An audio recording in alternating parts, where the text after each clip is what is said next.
All right, let's call to order. Morning, Ted. David, nice to see you both. Uh, Hello. this is a call to order for the Wednesday, January 10th, 2024 regularly scheduled meeting of the Cohasset Affordable Housing Trust. It is now 8:46 and we'll call to order by way of roll. Starting with David Pfeiffer, David Pfeiffer here. Ted Carr, Ted Carr here. Rob Jeffers, Jeffers here. Cindy Matheson, Cindy Matheson here. Rob Henry, Rob Henry here. and Steve Gomer present as well. Let it be noted as well that Karis North has joined us as counsel to the trust. And as ever, Cassandra Thayer is managing the operation in its entirety. All right. Cassandra, first item is public comment. Do we have anybody? Yeah. Yes, okay, super. Well, that's one item out of the way. Second is a financial update, which really is a vote on the investment policy statement. We had attempted to do this on December 18th, but could not get the fourth for the quorum.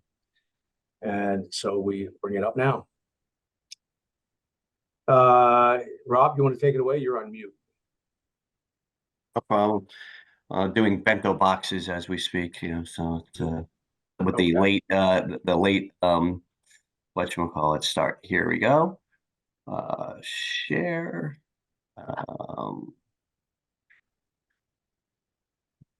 Just bear with me one sec, trying to get my screen to look normal. All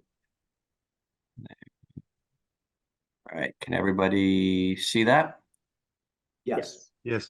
Okay, so this has been distributed. So I just wanted to highlight the main changes that I've made since our last discussion. And really the only thing is if we go down to the allocation, bear with me one second. There we go.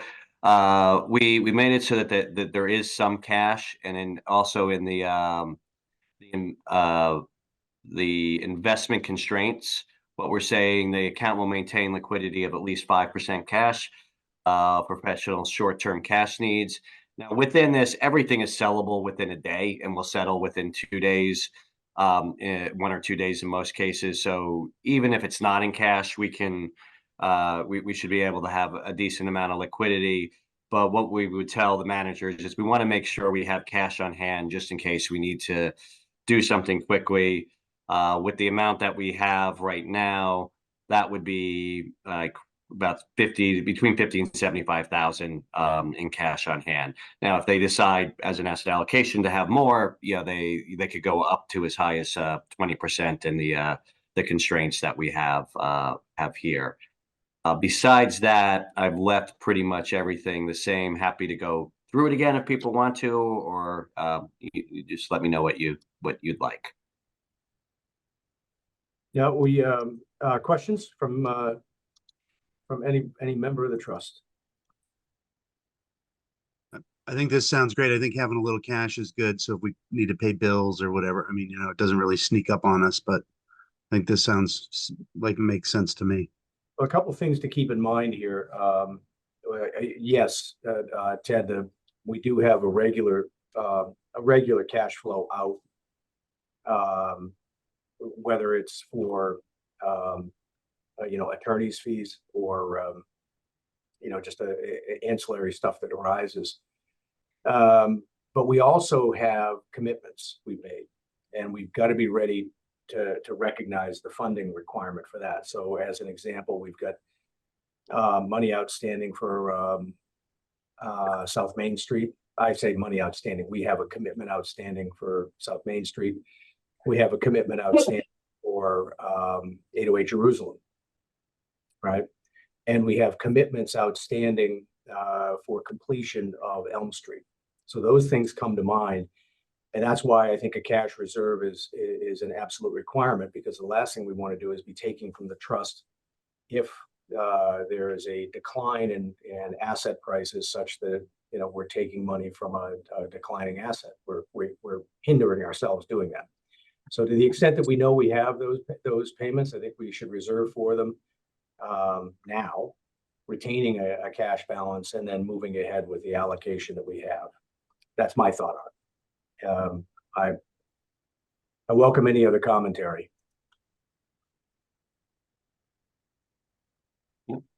Seeing none, based upon what I had just said, Rob, how would we allocate for those known near-term cash flow requirements? Would we just boost the cash account currently? I think what we'd say, maintain a liquidity of 5% potential short-term cash needs, plus any known commitments as communicated to the manager.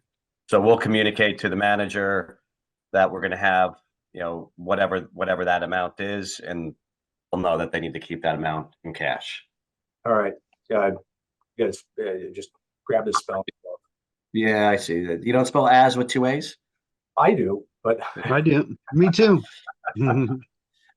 I spell it with whatever's closest to the A.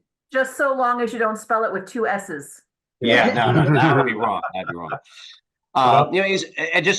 So what we can do is the next step here is for me and David to have a conversation with the manager, and they're going to have some input and comments on that. We can discuss, that point, Steve, with them, about like, hey, we're going to have these commitments, and they might have language that they want us to use for that. And then we'll come back, again, to finalize it after their input. But we need them to obviously discuss it with them, because they're the ones that are going to have to do it. Okay. So at this point, Rob, are you looking for a vote of approval from the board to move forward? Yeah, so we would meet, with them. I believe that needs to be a public meeting. So I'm looking for the board to authorize myself and David to take this to the investment manager and present it as our desired, investment policy. And then we'll come back with a final draft after that discussion for approval of the investment policy agreement. All right. Well, first of all, by way of the vote for you and David as subcommittee, you have the ability to take it forward to the manager already. Okay. I think the crux of this is whether or not the board believes it's ready to take forward. So from that perspective, Rob or David, why don't you make the motion, and let's dispatch with the vote on this. Yeah, so a motion to take the investment policy statement as presented to our investment manager to look to finalize our policy. Not the most eloquent one, sorry. It's all right. Go here a second. Second. All right. We have a motion and a second. The only comment that I have to make at this point is to say thank you both to Rob and David. We appreciate your time and focus on it. All right. Moving forward, let's take a vote by roll. Rob Jeffers. Aye. Cindy Matheson. Cindy Matheson, aye. Rob Henry. Rob Henry, aye. Ted Carr. All right. David Pfeiffer. David Pfeiffer, aye. And Steve Gomer, I don't think I've missed anybody. I think I got us all. Okay. Fair enough. So you're David, Rob, you're both good to go. Take this forward to who are we having manage it? Do we know? Is this going to Rockland Trust, or is it going to Bartholomew? Bartholomew. Okay. Bartholomew. All right. And Rob, they do clearly understand that they've got fiduciary standard to operate under now, right? Yep. Okay, super. I'll confirm that in a meeting, but yeah, I believe they do. Yeah. Okay, thank you. Next up on the agenda is Affordable Housing Steering Committee update. But before we get there, Paul Kears, hang on just a second. David, I just want to recognize David Pfeiffer, along with everything else. You've been very kind to hang in there, right? You made it known that, your time is getting crunched, but you made it available to us. I was hoping that we'd have the, selectman representative in this morning's meeting, but apparently not. So that we could alert him to your desire to find a replacement nearly half as good as you.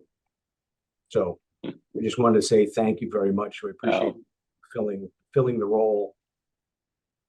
I'm happy to be here, Steve. Yeah, thanks. All right, now moving on to the steering committee update. If I may, I'll turn it over to Paul Kearse. Run with it, Paul. Okay, good morning. Yeah, there we go. Just messing around with the screen right at the moment. But right now, things have been, fairly quiet since the holidays. We had, the Christmas stroll where we were out front with Habitat for Humanity, basically advocating and working the booth during the event and kind of bringing more awareness to the town. So we had quite a few people that came and were asking about the Habitat property and the house and how the process works. So it was very, very good to see people engaging with us. So some of the projects that are still out there,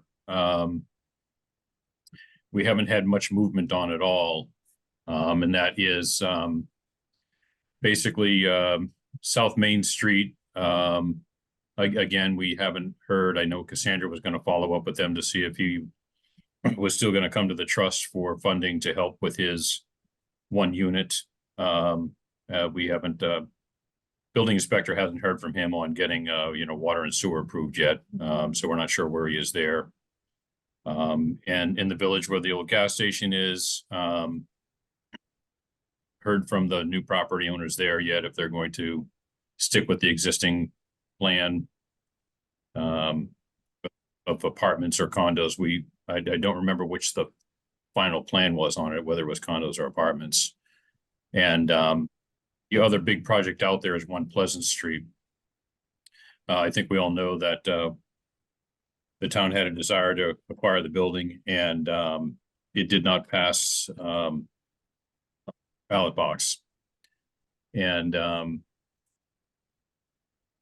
the property owner had resubmitted plans to have the apartments upstairs and convert the restaurant retail space to office space, was his last plans that we had seen. But a new change there. The town had the building inspector and fire chief evaluate the current town hall, and they deeded the town hall not to be compliant with the codes.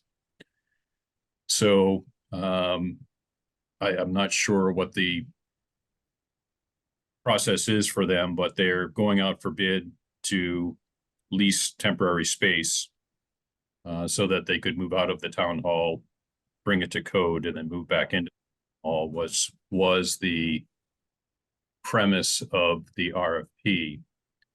But in doing so, somewhere along the way, the town added a caveat to the RFP that said, not only do we want to lease the space, but it would be a requirement for the bidders to offer the option to buy the property.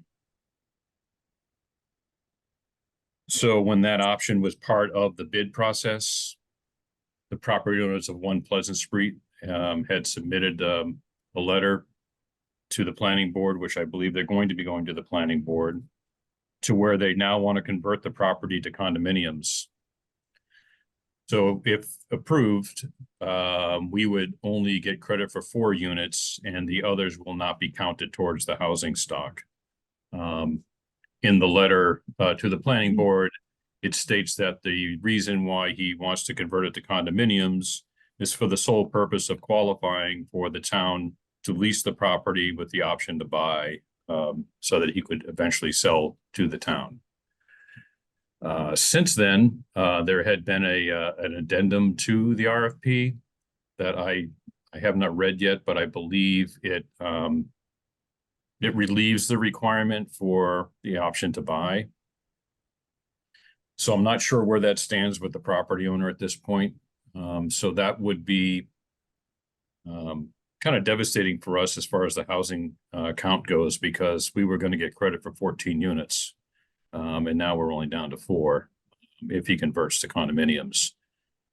So I know that Cassandra had sent out a letter to our board members to see if they want to attend the planning board meeting. And I'm not sure how their representation will be at that meeting, and then what the planning board's options are to approve or not approve. I thought the bid process was to close in March. I don't know if they would have the ability to approve everything by then and have it ready by then. So that is the kind of the big thing right now for us, is we would lose those 10 units in the housing stock. And with that said, we're also worked with the planning board on a couple of issues on this whole zoning changes with the MBTA requirements and what that might look like. We're hopeful that any housing requirements would remain on site, not have the option to put it somewhere else in town, kind of thing. So we'll see how that plays out with the zoning. So that's kind of where we're at with the updates. Last time we had chatted with you, Paul, one of the things that you had identified, or one of the areas that you had identified, was the potential of approaching the town with respect to the old Sestito property along 3A. Correct. Anything Yeah. further? So we haven't spoken directly to anyone at town hall yet on that property. I wanted to get clarification on the buildable part of that lot. So I believe it was 7 acres, in which 3 of it was buildable within the conservation requirements. So I still think there's 3 lots that are buildable there. So I know that Habitat has expressed a desire to do more projects in Cohasset. This single unit, 2-family home really fits well with what they do. And for them to do a couple of more, or a cluster of 2 or 3 of them, would be very desirable for them. There's also an acre behind the rec center that is owned by the town that could be utilized as well, and add to the housing stock in the village. What do you need from us to explore any of that? Yeah, so right now, I think that we had originally explored the various properties. We knew that the Sestito property had the opportunity to be developed, obviously with some limitations. And the town told us that they wanted to keep it for the purpose of a fire station or police station, which at this point, they've moved on to go down to Lower King Street instead. So that I believe is off the table for them as far as fire and police station. So that's an area where we want to find out what's buildable there, and then approach the town manager to find out what is their hold on it, because we'd prefer that the property be transferred to the trust. And then from there, we can collectively figure out what it would be the best use for the property when it comes to affordable housing. Okay. And is it fair to say at the moment that the steering committee is looking for a project? We are. There's a couple of other small little clusters around town that we are probably going to explore.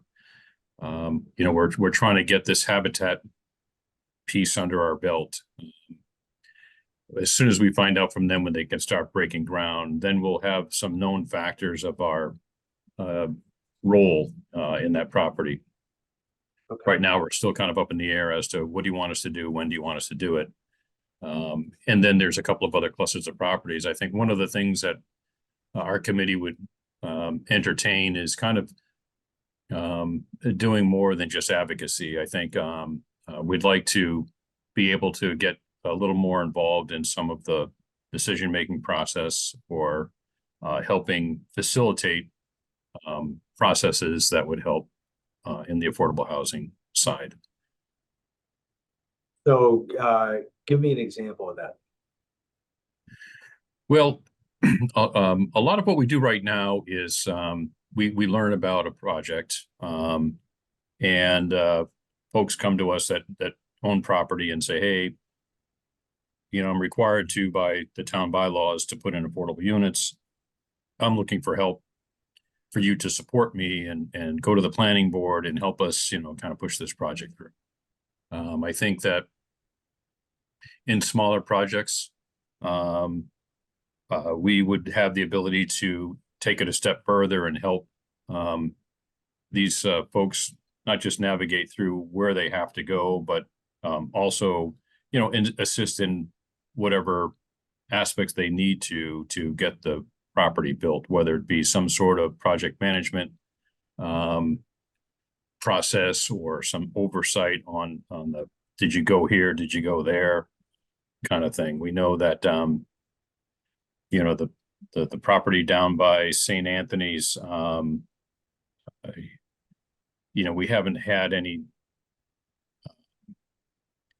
direct contact with him on how's it going, you know, how, you know, any type of updates or project management participation there. And we're not chartered to do that either. You know, so I think that we'd like to kind of take a look at our scope and see if we can't expand it with some aspect of project management, or some ombudsman to come in and, you know, help navigate and bring it through. Well, I tell you, I mean, it's a timely topic. And next item up on the agenda is 43 Elm Street, which has been, you know, an enormous thorn in the trust side, as much as it's been an opportunity. Partly, and I say this partly, because of you know, because it is a project management item, as Rob Henry identified early on. You know, a desire to find a, if you will, a clerk of the works, and you know, an expertise and attention to the project to make sure it keeps moving. You know, everything from hiring contractors to, you know, to communicating with those contractors to, you know, right now we're stuck on a very small item. And when I look at it, and I open this up and say this is my own observation, the trust, please add to the conversation wherever you feel is appropriate. When I look at it, the way the trust was set up was effectively to be the bank, right? The funding agent, the management of completed property to the extent that we actually need to manage it. But it's a trust. It's not a, you know, it's not a project management outfit. With respect to 43 Elm Street, Bob and Ted have thrown themselves into the project. But you know, we don't have the hands available to, you know, to focus on it as we should. And we're also finding out that there are other limitations within the way that the trust operates that, you know, that effectively hold up the timely execution of this. So right now, Cassandra, can you remember when we closed on this property? Off the top of my head, I don't know, but I could look it up fairly quickly. And it's about, I mean, we've owned it for a year, I think, or closing on a year. I have the deed right now, and the deed was signed on February 2nd, 2023. There you go. So we've owned it There we go. here, and it still doesn't have a kitchen. If we completed it by the end of this month, which would be wonderful, we would probably be able to market it for resale. What does it need? Three months, Paul? After a CO is issued? That would be my guess. You could. Yeah. Yeah. So we'll own this property for a minimum of 15 months. We've carried it for that long with everything from taxes to insurance. And there's no rhyme or reason for it other than we have limitations as a trust. And I don't mean that as members of the trust as much as I mean the regulations we have to live within. And that can keep us tied up for an awful long period of time. And as a result, we don't have the bandwidth to focus on stuff like this, nor frankly, it's outside of our remit. So I think if we can figure this out and work cooperatively, I would love to see this come up again, right? That we have an opportunity to go buy a property or several properties.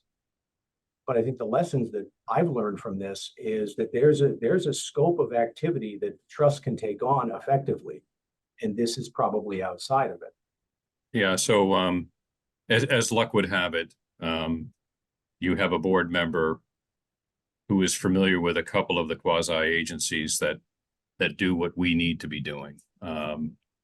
And I think that it's perfect timing, I think, to kind of be your right arm on this, because on the surface you're a very friendly lender, but Yeah, yeah, you've got short arms, right? So so Ted, I'm going to talk some inside baseball, and I apologize to the folks that are attending, but so the state has two agencies that I'm in love with. One is Mass Development, which Ted's very familiar with, and they are a big lender. They're chartered by the state to originally convert brownstones and old, Navy and Air Force bases to industrial parks and housing, that type of stuff. And they're really good at what they do. They do asset-based lending as well, and some other things. And then there was this other little group, which is over in the Schrafft's building in Charlestown. They used to be called the Economic Stabilization Trust. And that got rolled into with another agency, and it's now called Mass Growth Capital Corporation. And what they are is they're the ones who roll up their sleeves. And they're the ones who take that lender and the lendee and kind of help them through the process. Physically go meet with them, have meetings. What's the problem? Where are we? Update them on how things are going. Where are the hiccups? What's not going right? What can I do to help? And they play a really good role in always being in contact with the customer. Mass Development has gotten so big that they're basically a GE Capital for the state. And but Mass Growth Capital, they're the ones who do the advocacy. They do lending as well, but they come in and they support the business that they lend to, whether it's project planning, financial assistance, any guidance that you need from CFO level, CEO level, all of that stuff. All of that is available to them. I think, from the town of Cohasset's perspective, we have the trust, and you're really not in the construction business. We certainly have the Affordable Housing Steering Committee. If we weren't a steering committee, if we were more of housing, growth committee, if you will, then we would and have the ability to go in and understand the project. As an example, Elm Street, to say, okay, well, what is it you're doing? Well, we're going to fund this. We hired this contractor, and we sit down once a month to meet with the contractor to say, how's it going? Are we on schedule? Well, what's the process? What are the hiccups? What can we do to help? And if it means we have to go to the town hall to find out why something's not getting paid, or if we need to go to the town hall to find out how do we procure something, those are the things that we could do. As an example, the gentleman down there by St. Anthony's, he doesn't know how to set up for affordable housing. He doesn't know where you go for the portal, how do I get people to rent my place? You know, so our response to everybody is go find a consultant and pay them to do it. You know, we should be able to have that piece in our steering committee to where we have those available to us. You know, people that have already been vetted and already know how to do these things would be ideal.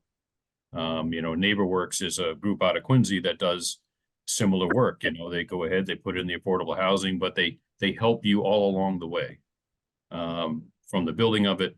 And then they have the other side of the house is the customer side of the house where they take the resident who needs to get in and they follow them through the process to help them make sure they qualify. So there's something there, I think, that we should explore as far as, you know, putting a little more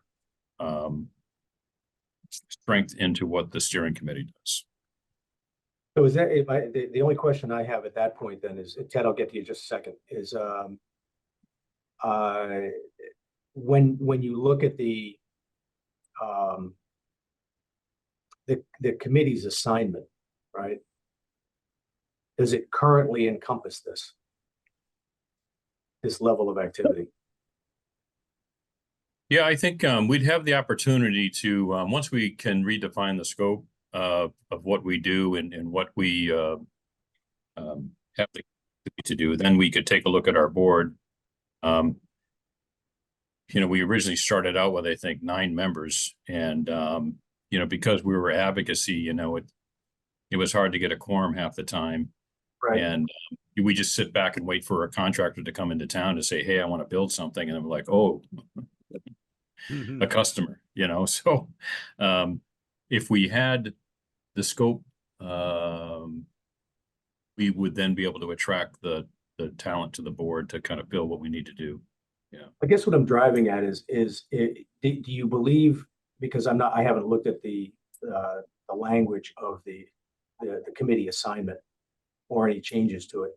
Does it currently encompass this? Is this something you think we have to go back to the selectmen to authorize?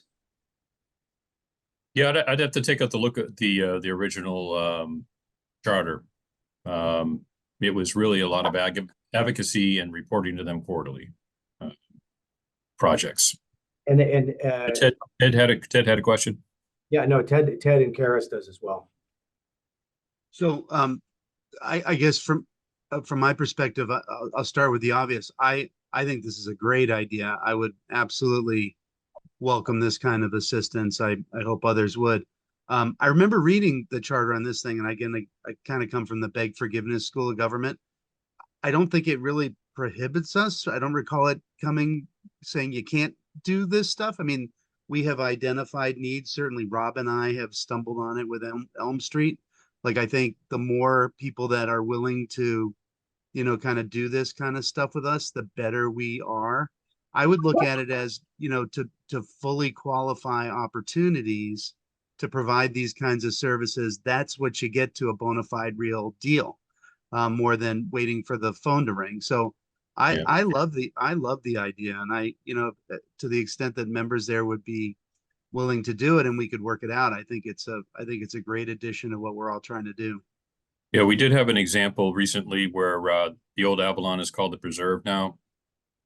They are required by contract to go in front of the board when they raise the rent on the affordable housing units, and they did, but we didn't know anything about it. Our committee knew nothing about it, and I was embarrassed because I attended via Zoom. When I saw it on the agenda, it was the last thing on the agenda that night. Joan Machino was there, our state rep, to push back on it.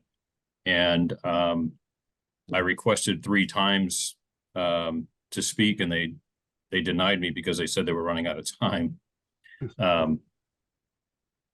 And then I got an email from the select board that said, hey, how come your committee's not on this? And I said, well, we know nothing about it. We need the contract, you know? So of course they emailed me the contract and said, what do you think we should do? And I'm like, so Probably follow, but it's in the contract. yeah. I'm sorry, Rob, Karis, Yeah, and then Rob Henry. just briefly, I pulled up the charge, and lead in the facilitation and creation of affordable housing in Cohasset. And the committee will assist the Affordable Housing Trust with necessary coordination for the development and administration of any town meeting approved committee advocated projects. So I think you've got plenty of room there, and I'll send this link to Cassandra to share with all of you so you can take a look at the chart yourself. I have it, Karis. You don't have Yeah. to send it to me. Yeah, I can you send know, it out. It's, I like the word facilitate. Yep, So it would appear that you currently have this, and I'm, frankly, there are two elements here. One is the one in front of us, and I'll come back to that because I forgot that Rob Henry also had a comment or a question. So Rob, to you. Yeah, I just think, Paul, this is kind of what I've been looking for the whole time, because I mean, Ted and I have had the time to get involved in this project. So back in the summer and all that, I spent a lot of time with the contractor, but the things that have come up, forgetting the time is only number two situation, but in this case, it was a condition, the conditions about financing it and getting the POs out to people who would want to deposit and so forth, and involve the town and money, and the things just got stuck on that. And maybe you could say don't have time, but I think more importantly, we don't know the procedures on doing things. We do have an account with Lowe's or Home Depot, but the credit line is not high enough for this and so forth.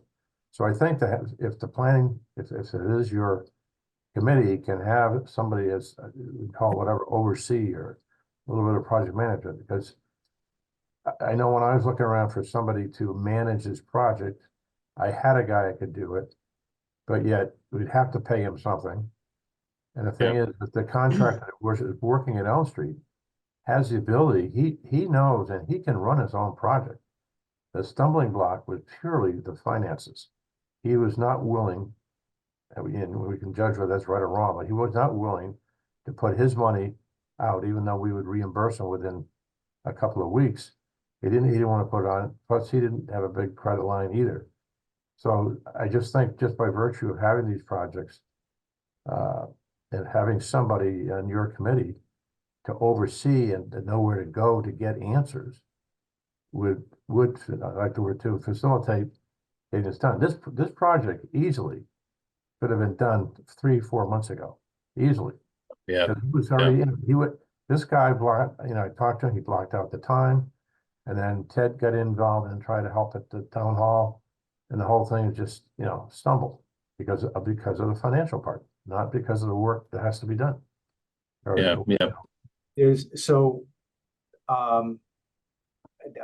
Before we go any further, there were, as I said, there are two items that had come up. One is what Rob was talking about, and that's the practical hands-on project already in our camp. And frankly, we probably should have thought this through a little bit differently when Elm Street came up. We were thinking, at least I was thinking, that it was going to be a fairly quick transaction and bing, bang, boom, we're done. Turns out it needed more work than we'd anticipated. I think that the work, once it's complete, will be pretty attractive. But there were, to give you a laundry list of the surprising additional cost to this, small one. But apparently we closed on the property and the previous owner hadn't bothered to pay the taxes and no one noticed.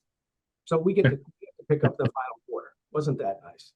And, there was an insurance policy that went through the roof because we had a vacant unit under construction. Okay. Now that policy is about to lapse, and Cassandra will get into that with us in just a few minutes. The financial issues that you've heard of from Rob and Ted, it's not that we don't have money, it's just that for some strange reason we're not allowed into our own piggy bank, and getting a check out it apparently takes an act of God, because the legislature would move faster. So and this is the part where we're having some difficulties, and frankly, bandwidth. Excuse me, Steve. That's number one. The second item is the more important, and that's the strategic. Right, and it's an example of you, meaning your committee, taking the initiative with the Sestito property and saying, we're going to push for this. Here's what we've got. Let's go get NeighborWorks engaged in looking at this, because with that sort of large scope approach, now we can approach the selectmen for transfer of the property to the trust and get their support, and then go before town meeting and transfer it, right? So those are the two areas I think of it. And if the board is, if the trust is in favor of this approach, then I think it's one that we should simply adopt as policy, such that we stay within our areas of expertise and pull the steering committee in for their areas of expertise to facilitate, right? Ted, Rob, you've both done a great job taking on this project, but you've run into more headaches than it is fair to either of you. Yes, Rob. I just want to make sure, clarify for everybody that the cost of this project didn't increase as far as the actual scope of work. It is what Steve said, it's the carrying charges that we've had, including even the national grid. I mean, we're lucky they haven't turned the power off there, because the bills were going, they were in the mailbox until I found it, and then Ted has found some other bills as well. So it's the carrying cost of these things, which it was not a part of the budget, because it shouldn't have to be part of a budget in that sense. But so I just want to make sure everybody knows it's not the scope of the work that increased, it was the carrying charges. No, Rob and Ted hit it. They're absolutely right. The scope of the work hasn't changed, hasn't budged. The contractor is right on the numbers. The issues we've had are with the investment of time, right? And that's really it, because we there's stuff that we just haven't been able to move forward because we don't have the bandwidth. And sometimes it takes a sit-down conversation with the finance department. Anyway, look, the chair will make a motion that we adopt as policy the engagement of the steering committee for any hands-on project which would require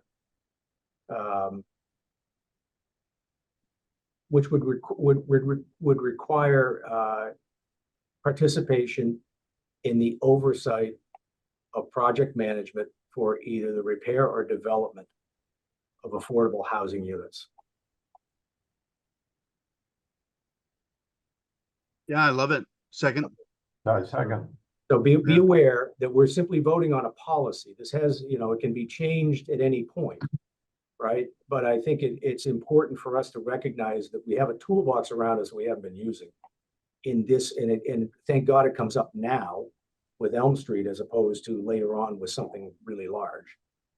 All right, so that we got a motion in a second. Again, roll call. So start with David Pfeiffer. David Pfeiffer, aye. Rob Jeffers. Aye. Okay, Ted Carr. Ted Carr, aye. Steve Matheson.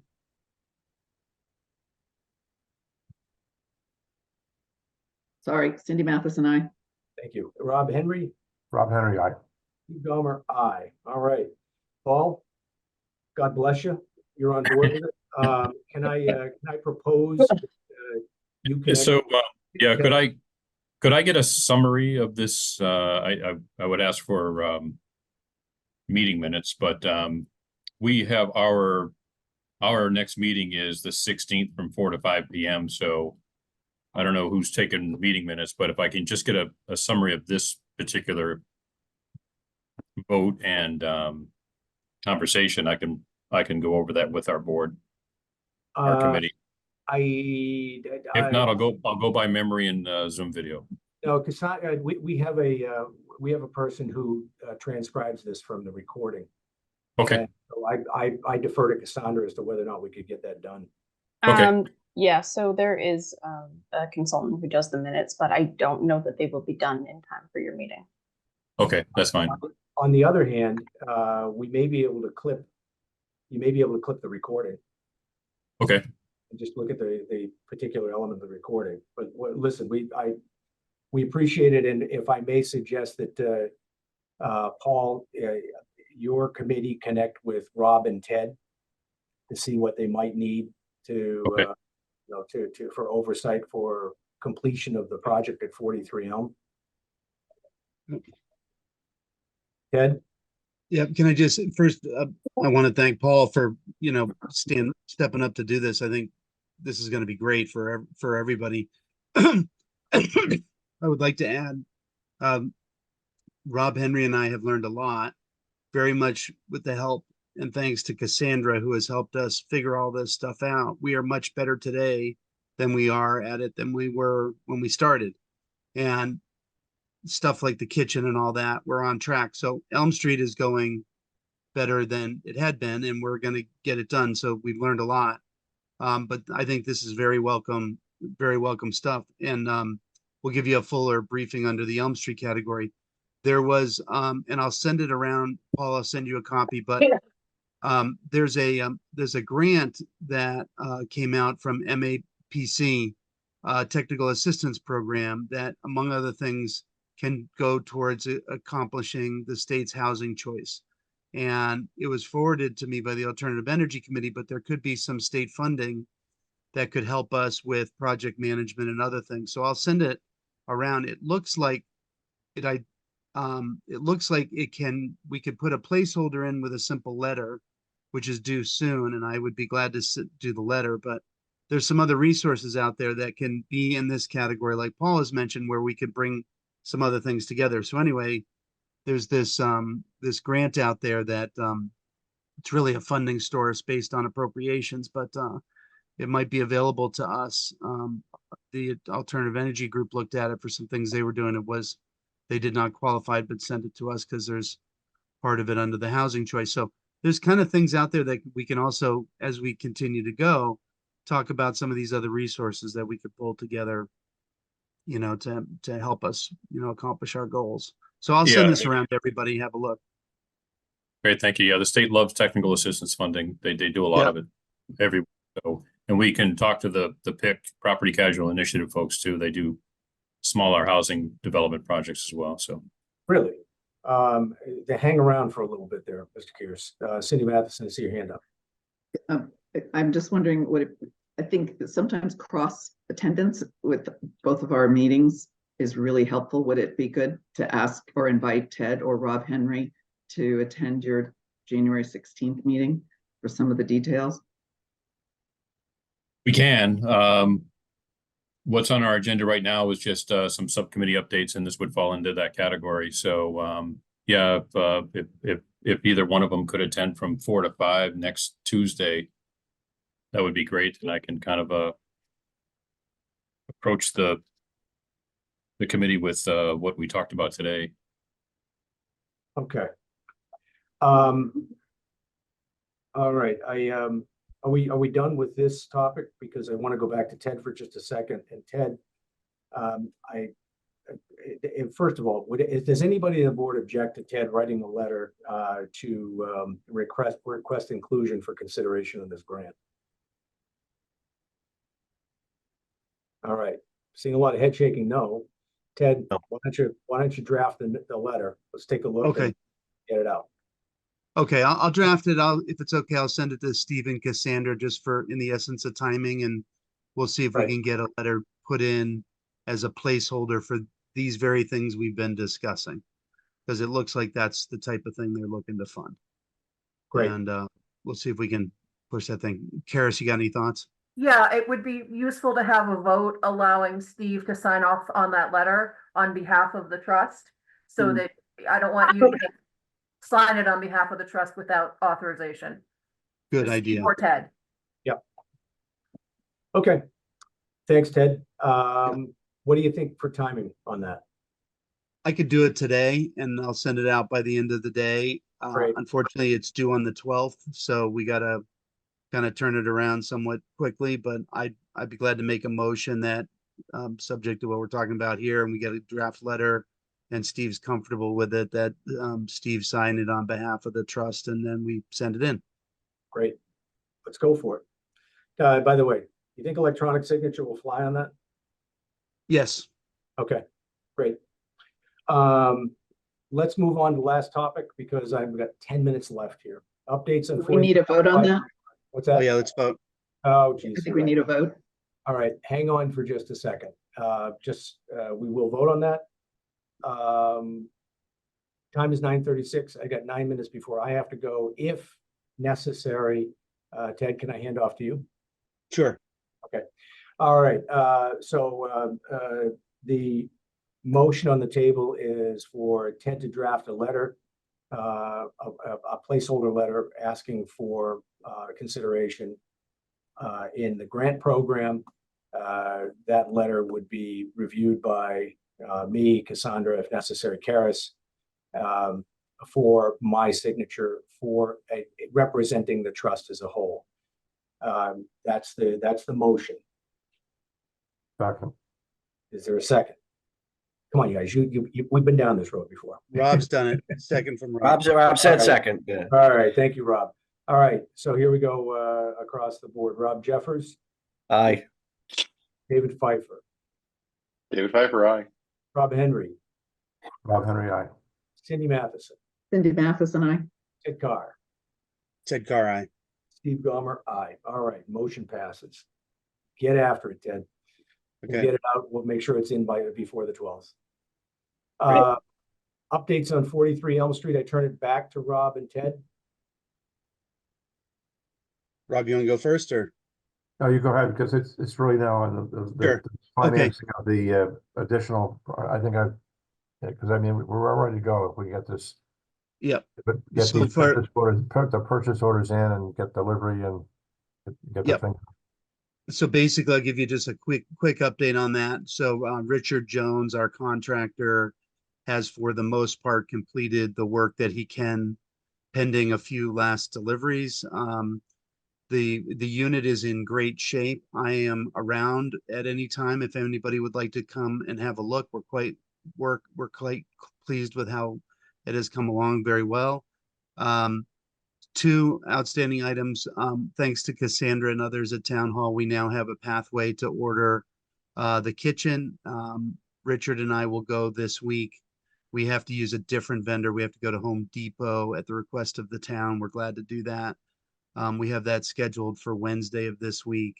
So we should get a real order. We'll turn that over to Cassandra, folks at Town Hall. We'll then place the order. When the cabinets come in, they'll be installed by Richard. For the most part, everything else is done. The caps for the heating elements are not there. Those are easy to order. We are on track on the budget, as Rob had indicated. So I think we're in a pretty good place. One other item, I'm going to go down there on Tuesday with Richard. There's a number of like other refuge and stuff that along the way, we've got a bigger pile than we need to in the unit to get rid of. So I'm going down with my trailer. Richard and I are going to load it up. I'm going to dump it on Wednesday. So the unit will be really very cleaned up and sort of pending the sort of final deliveries of these things. Subject to those arriving, then we should be on track to finish this unit relatively. The other item is the counters too, right? And the counters, yeah. When I say kitchen, I mean sort of that whole, Yeah. that whole thing. Yeah, we can do it all through Home Depot. We know, I met with Cassandra. We now know the information the town needs. We will get that from Home Depot and deliver it to the town. That way the town can place the order. All right, so what would you say for time frame? Well, it's pending delivery. Lowe's was 12 weeks. I think it's a little bit better nowadays from Lowe's. We don't know what the delivery options are at Home Depot because we had not gone to them for a quote. Originally, for no particular reason, probably closeness, we went to Lowe's. But we'll get back to you on that. I got to imagine it's similar, but not, again. So I guess the answer is as soon as the stuff is ready, it's probably a week to 10 days for installation, and then we'd be done. So once we know delivery dates, I think you add a week or 10 days to that, and we could have it wrapped up. All right, can you coordinate with Paul Kears and the steering committee so that you've got what you need from them? Yes. Assistance. Yes. Obviously, we want to get this completed, well done, not hurried, but Yeah. well done, so that we can gain any signatures on permits, COs, et cetera, that might be required because there is an additional process for putting this back on the market, which the steering committee is much more familiar with than I am. But I recognize from additional conversations that that can be an additional 3 months. So what we're looking to do is compress the timeframe. The idea of holding this unit for 2 years is abominable. And part of it is because it keeps an affordable housing unit off the market. Part of it is that, frankly, it's nice to have money in the trust, but we're bleeding it right now for holding the unit. And so expedition on this, to the extent that we can get it, would be helpful, and coordinate as much as we can compress that time frame. Let's do it. Yeah, sounds good. Okay. Insurance policy, Cassandra. So I did talk to Beth from Habitat for Humanity, who has been the contact through the insurance. She was able to talk to the insurance company. And if more time is needed to complete the construction, which obviously there is, the builder's risk policy is still required, but it can be acquired for a shorter amount of time than it was previously acquired. So I think prior it was 6 months. And if we're thinking that construction is going to take another 3 months, we could look into, just a 3-month policy. But perhaps, Ted, that would be better to discuss once we figure out what the delivery timeframe is going to be, so that we know exactly what we're working with here. And then once the construction is completed, the standard insurance policy can be implemented.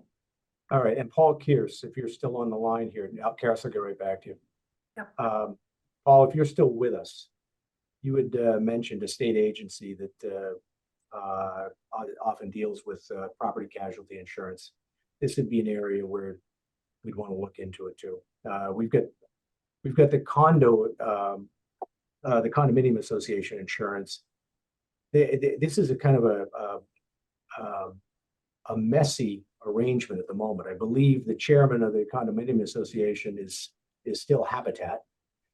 So that's a bit of a head scratcher. So we got to figure that out. And the town still owns a chunk of the basement. Yeah, I know. I wish I was involved. I wish I was involved earlier, because I am a sewer commissioner. We were willing to give up the basement. Well, you know. I leave that at the moment to coordination between Ted, Rob, and your committee, because we would certainly like to own this property as cleanly as possible. Yeah. And make sure that it's insured properly as well. With that, Karis, I go to you. You had your hand up. I just wanted to be clear that the builder's risk was only while construction was going on, not while the unit was vacant. If there was no Correct. construction going on, okay, Correct. all right, good. Because right. there's a 45-day there's some steps, as you noted, Steve, to actually convey the property out, including a right of first refusal to Habitat with a 45-day period and some other things, but we can talk about that when we're closer. Well, to the extent that it helps to compress the time frame, Karis, if any of that time frame with respect to the right of refusal could be initiated before the final completion of the property, we'd like to do that. Again, the key here is to compress the time frame such that we can get the unit back on the market as quickly as possible. Okay. Okay. And the unit can only go to an eligible purchaser. There's some restrictions on sale price. Right. Yep. Okay. Understood. And that's part of the consideration, Karis, because the longer we carry this, Right. the lower the net return to the trust, because that upper end sales price is fixed. Right. Okay. Yep. All right, guys. I do have to go. I've got a hard stop. It's 9:45. Ted, can you take over the chair for me? Sure. All right. I'm leaving you on a fuller discussion of next steps for listing, discussion of any outstanding invoices, and then the final administrative pieces, including the MHTL invoice approval and meeting minutes. Okay, got it. Okay. Thanks, Steve. Thanks, Thank you, Steve. guys. Cassandra, Karis, both. I'll check in with you later today. Thanks. Thanks. All right, on the next matter, Karis, is that you? On The next steps for listing. yeah, Yeah, so as I indicated, Habitat under the deed and the deed restrictions, Habitat gets a 45-day right of first refusal period. I'll figure out when and how early we can give them that right of first refusal if we have to wait for a CO, or if we can do it sooner than that. There is also, just so you all know, a restriction on the price. The price is limited to, and let me just pull up the right document here. The price is restricted. Hold on, here we have it. It's a maximum resale price, which is essentially the consideration paid plus a percentage of the deed price equal to the average annual increase of HUD 80% medium income limit for a one-person household, but in no event more than 5% plus the actual cost of capital improvements made to the premise from time to time, provided that such amounts shall not exceed a percentage of the deed price greater than 1% per year times the number of years the owner has owned the premises. And the cost of capital improvements has to be consistent with the Internal Revenue Code on the definition of capital improvements. So you can recover some portion of the work that you have done, assuming it's a capital improvement under the IRC. So it would be probably useful, and you have to have all the documentation for those costs at the time of resale. So it would be useful as you're pulling together and finishing the work to pull together all of the documentation for what you believe is a capital cost and what you'd like to have increased, and get that to Cassandra, and then we'll take a look at it and figure out what can be used in the cost price. okay, that's good to know. We're pretty good in that category, I believe, but we'll make sure we follow that better. I assume that you are. And then the unit can only be sold to an eligible purchaser. And so I need to take a look at, and that's a defined term under the original restriction. It's not defined actually in the master deed, but the original restriction that was created when the unit was created. I need to take a look at that, and I assume Habitat will be helping in that process to sell the property. And I also just want to make sure that you are consistent with 30B as well. I have to think through how this unit and the affordability issues affect the 30B process. So a little bit more to come on that. Okay. Can I ask a question? Then anybody else wants other questions? So the right of first refusal, is that Habitat could buy the unit from us under all those terms? Is that what that means? Yes. And then they could dispose of it as they saw fit. Yes. Okay. All right. Yep. Okay.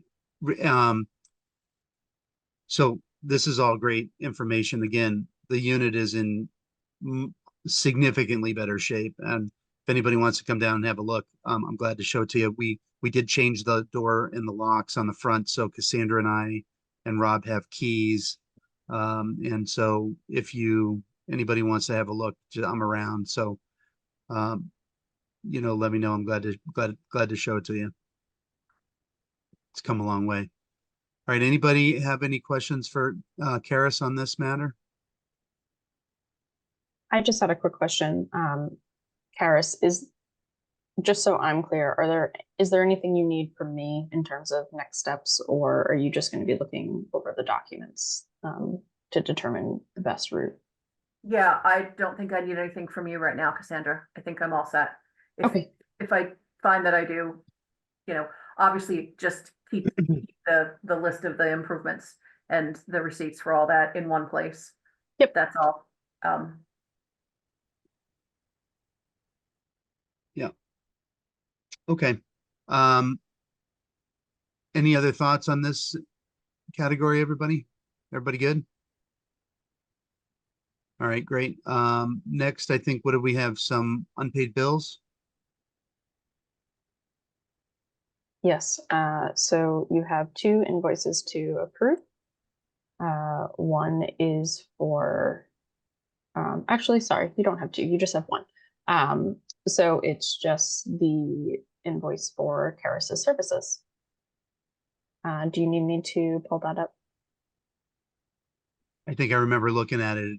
Anybody have any thoughts? If not, I'll move that we approve the payment for the lawyer bill.